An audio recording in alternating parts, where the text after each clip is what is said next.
She looked in the mirror, and I don't know why, but she said his name the last time. Candyman. She turned out the lights. October 16th, 1992 release of the film Candyman was a big deal in the history of horror. Starring Tony Todd and Virginia Madsen, the film originally caused controversy in the aftermath of the Rodney King verdict and the resulting Los Angeles riots. Some were concerned that an evil black supernatural entity would be received the wrong way. Said director and screenwriter Bernard Rose, who adapted the plot from a Clive Barker short story, originally featuring white characters in Britain, I had to go and have a whole set of meetings with the NAACP because the producers were so worried. And what they said to me when they read the script was, why are we even having this meeting? You know, this is just good fun.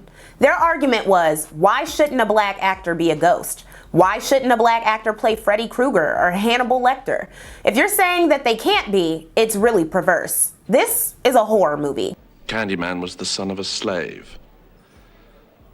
His father had amassed a considerable fortune from designing a device for the mass producing of shoes after the Civil War. Candyman had been sent to all the best schools and had grown up in polite society. That he was commissioned by a wealthy landowner to capture his daughter's virginal beauty. Well, of course, they fell deeply in love, and she became pregnant. Poor Candyman. Father executed a terrible revenge. Candyman was so damn scary because, as the Chicago Tribune noted that year, though tortured and killed by a white mob, Candyman preys mostly on black women and children, whom he guts and mutilates with his hook. I heard her screaming. I heard her right through the walls. I dialed 911. Nobody came. Nobody came. Everybody's scared. He could come right through these walls, you know. While white people turned Candyman into a monster, he haunted the mostly black neighborhood of Cabrini Green, a real-life housing project in Chicago. The Cabrini Green projects were built in 1942 and were originally 75% white, but would become riddled with crime, neglect, and drugs as the city segregated its black population. It was so bad that Mayor Jane Byrne, the first female mayor of a major American city, moved into the neighborhood in March 1981 to generate publicity about the high crime and murder rate and rally support for her handgun ban. She'd later write, "How could I put Cabrini on a bigger map?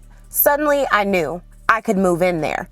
A white woman and her husband moving to Cabrini Green certainly made headlines, explained WTTW's Chicago Stories.